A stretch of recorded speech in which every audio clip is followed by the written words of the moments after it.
Pierre, mon chien ressent-il des émotions? Ben oui, comme tous les chiens, évidemment.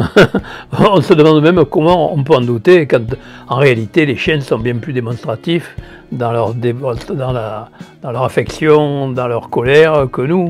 Et donc en réalité, comment on peut en douter? On se demande comment Descartes, par exemple, qui était un grand scientifique, mais c'était un physicien, il pouvait douter que les chiens ou les animaux ressentent des émotions. Évidemment qu'ils ressentent des émotions, d'autant plus que c'est basé sur la même machinerie, si je puis dire. C'est-à-dire qu'en réalité, c'est basé sur l'ocytocine. L'ocytocine, c'est une hormone on appelle ça l'hormone de l'amour, l'hormone de l'affection.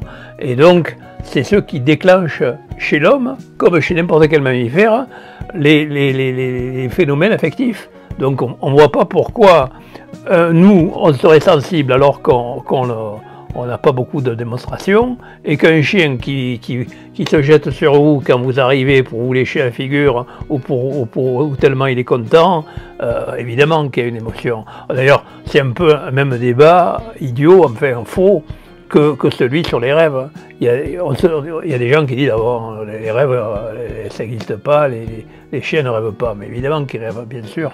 D'ailleurs, si vous regardez bien votre chien, si vous avez la pratique de votre chien, si vous le regardez, vous l'avez certainement vu pendant qu'il dort, allongé, et qui commence à remuer des pattes, à aboyer. En réalité, il mime une chasse, une course, une dispute ou quelque chose comme ça. Donc, en réalité, on le voit déjà, sans même passer par... Alors, en plus, maintenant, on a des appareils qui permettent de savoir beaucoup plus de choses. Par exemple, on sait que l'affection et tous ces trucs affectifs, ça passe par le noyau codé. Or, parce que maintenant, on arrive à le lire, c'est-à-dire qu'avec l'imagerie médicale, on arrive maintenant... La difficulté, c'était pas on le voyait chez l'humain, mais on ne savait pas le voir chez les chiens en particulier, parce qu'on n'arrivait pas à les immobiliser.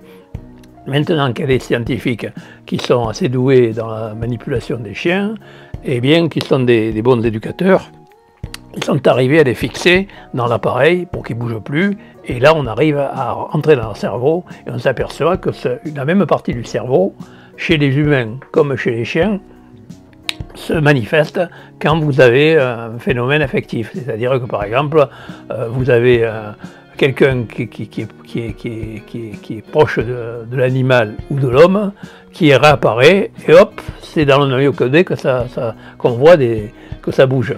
Donc en réalité, c'est pareil. Donc on ne voit même pas pourquoi ça serait différent d'un côté ou de l'autre. Je dirais même que c'est sans doute moins net chez les humains que chez les chiens, parce que nous on a un contrôle assez fort de nos émotions, alors que les chiens, c'est spontané, ils font vraiment ce qu'ils pensent comme ça vient, et c'est pour ça qu'ils sont d'autant plus intéressants, parce qu'on sait qu'ils ne mentent jamais. Oui, alors en fin de compte, il y a des recherches récentes qui viennent de montrer non seulement qu'il y a des émotions, mais que les chiens pleurent de joie quand ils voient leur maître.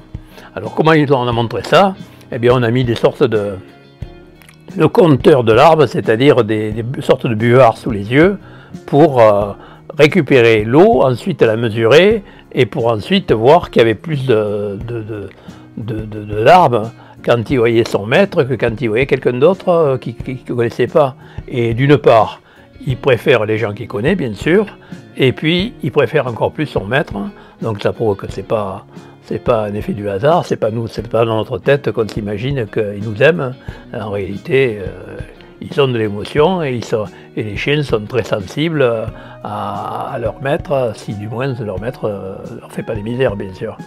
Et donc en réalité, d'une part, ces chercheurs japonais ont montré qu'il y avait plus de larmes quand le chien rencontrait quelqu'un qu'il aimait bien, et en particulier son maître, et puis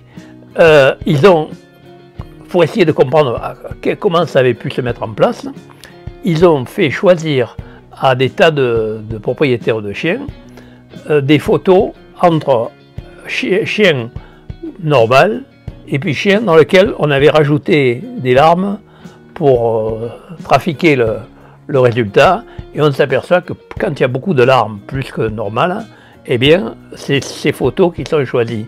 Donc ça signifie que non seulement le chien est sensible à son maître plus qu'il pleure de joie, entre guillemets, et puis d'autre part, que son maître est sensible au fait qu'il pleure. C'est-à-dire qu'en réalité, il y a eu une sélection involontaire qui a fait qu'on a préféré sélectionner, on a choisi des chiens qui pleuraient beaucoup.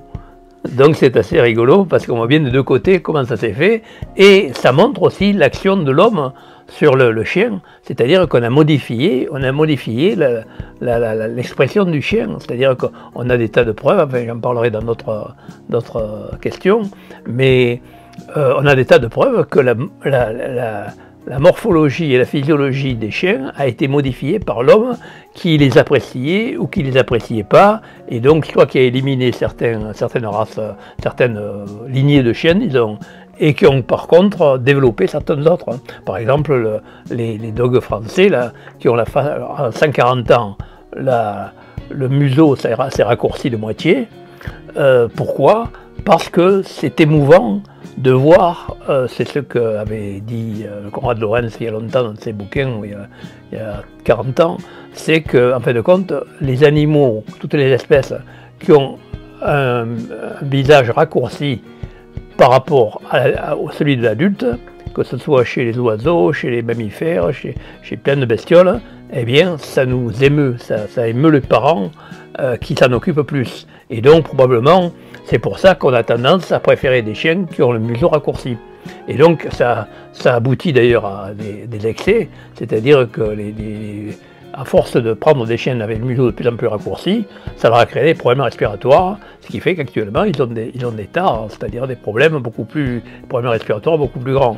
Donc actuellement il y a tout un mouvement à l'envers qui fait que par exemple, je crois que c'est en Finlande, non, Norvège, c'est en Norvège qu'ils ont interdit maintenant pour certaines races de chiens brachycéphales, comme on dit, c'est-à-dire qui ont des têtes de bulldog, eh bien, ils ont interdit l'élevage même, pas seulement la vente, mais l'élevage de ces chiens, pour éviter justement qu'on multiplie les tares, parce que les gens ont tendance à préférer des chiens avec des museaux raccourcis.